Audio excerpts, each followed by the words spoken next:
కాంగ్రెస్ పార్టీకి చెందిన నిజమైన కార్యకర్తలని కాపాడుకోవాలని ఎమ్మెల్యే రాజగోపాల్ రెడ్డి సూచించారు. కొన్ని నియోజకవర్గాలలో పార్టీకి సంబంధం లేని వారికి టికెట్లు ఇచ్చారన్నారు. వారి వెంట వచ్చిన వారికి ప్రయారిటీ ఇస్తుంటే నిజమైన నాయకులకు అన్యాయం జరుగుతోందన్నారు రాజగోపాల్ రెడ్డి. తుంగతుర్తి వివాదంపై రాజగోపాల్ రెడ్డితో జగ్గారెడ్డి చర్చలు జరిపారు. సంబంధించి కానీ లేదా తుంగతుర్తి విషయంలో కొంత మీరు ఇన్వాల్వ్ అంటే మీ ఏదైనా ఉంటే సలహాలు కానీ నాకు ఫోన్లోనే చెప్పిండు. ఇక తుంగతుర్తి విషయంలో ఇక నేనేం చెప్తా దాంట్లో అది ఉంటే మీరు అల్టిమేట్లీ ఆ కాంగ్రెస్ పార్టీ నాయకులు కార్యకర్తలు అది ఆ సీనియర్ నాయకుల కార్యకర్తలను కొంత మీరు చూసుకోండి. అది ఇక నేను పెద్ద ఇన్వాల్వ్ అవుతలేను కదా, అది ఉంటే మీరు చూసుకోండి. అది ఒకటి చెప్పగలుగుతా. ఇక నేను ఆ కిందికి వచ్చి అదంతా చెప్పడం బాగుండదు అనే విషయం కొంత దూరంగా ఉంటున్నా, అందుకే అని చెప్పిండు. కానీ అయినా సరే ఒకసారి ఇక మనం గాంధీమాల కూర్చొని మాట్లాడదాము అనే సందర్భంలో నేనే అడగడం జరిగింది. అందుకోసమే ఈరోజు గాంధీమానికి వచ్చిండు. తుంగతుర్తి వదిలేయండి కదా, ఇక తుంగతుర్తి మీద రాజగోపాల్ రెడ్డి అక్కదాని కోసం రాలే. తుంగతుర్తి ఒక పార్ట్ అది అంతే, అది అదొకటే సబ్జెక్టు. అట్లా పెద్ద వాళ్ళందరూ టికెట్లు ఇప్పిస్తారు, వాళ్ళు ఈ పంచాయతీలలో ఎందుకు వస్తారు వాళ్ళు ఇదంతా. కాబట్టి దాంట్లో పెద్ద సీరియస్ ఏం లేదు. దాంట్లో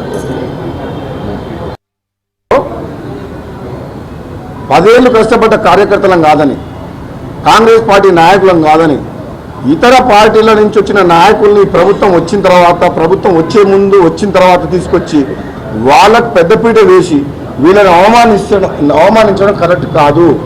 కాంగ్రెస్ పార్టీ కార్యకర్తలను కాపాడుకోవాలి.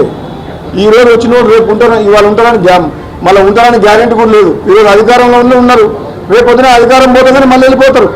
కానీ కాంగ్రెస్ పార్టీ నమ్ముకొని ఉన్న వాళ్ళు పుట్టినప్పటి నుంచి కాంగ్రెస్ రక్తం వాడు స్వచ్ఛందంగా కాంగ్రెస్ ఉంటాడు. రాహుల్ గాంధీ కోసం, కాంగ్రెస్ పార్టీ కోసం వాళ్ళ జీవితం మొత్తం బతుకరు. అటువంటి వ్యక్తులను కాపాడుకునే బాధ్యత జగ్గారెడ్డి గారు లాంటి మా వ్యక్తి సీనియర్ నాయకుడిని తుంగతుర్తి కమిటీకి వేసిండు. అక్కడ ఎమ్మెల్యే గౌరవాన్ని కాపాడుకుంటూ నిజమైన కాంగ్రెస్ పార్టీ కార్యకర్తలు ఎవరైతే ఉన్నారో కొన్ని ఏళ్ల తరబడి కొట్లాడుతుండ్రో వాళ్ళకు కూడా అన్యాయం జరగకుండా, అవమానం జరగకుండా పదవుల పంపంలో కానీ ఇంకో విషయంలో కానీ న్యాయం చేసే బాధ్యతని Congress party PCC president, AICC general secretary గారు జగ్గారెడ్డి గారికి బాధ్యతలు అప్ప. ఈ పార్టీ కార్యకర్తలకు కూడా తుంగతుర్తి నియోజకవర్గంలో న్యాయం చేయాలని చెప్పి నేను వాళ్ళకు చెప్పిన. నేను ఈ పదవి ఇవ్వాలి, ఈ మండల కాంగ్రెస్ అవన్నీ నేను చెప్పలేదు, నేను రికమెండ్ చేయలేదు. మీరు మనకు ఎమ్మెల్యేలు అవసరమే, గవర్నమెంట్ ఉన్నది, మనం ఎమ్మెల్యేని టికెట్లు ఇచ్చి గెలిపించుకున్నాం, వాళ్ళ గౌరవాన్ని కాపాడుకోవాలి. కానీ at the same time Congress party కార్యకర్తలను కూడా కాపాడుకోవాలి. పబ్లిక్లో ఏం మెసేజ్ పోతుందంటే నిన్న మొన్న వచ్చిన వాళ్ళు పెత్తనం నడుస్తుంది, ఇతర పార్టీలు వచ్చి ఇప్పుడు పెత్తనం చేస్తారు కాంగ్రెస్ పార్టీ కార్యకర్తల మీద. నిజమైన కాంగ్రెస్ పార్టీ నాయకులు కార్యకర్తలు ఇప్పుడు అవమానాల పాలవుతున్నారు, వాళ్ళకు న్యాయం జరగలేదు మన ప్రభుత్వం ఉండి కూడా అనే ఒక ప్రచారం విస్తృతంగా జరుగుతున్నది.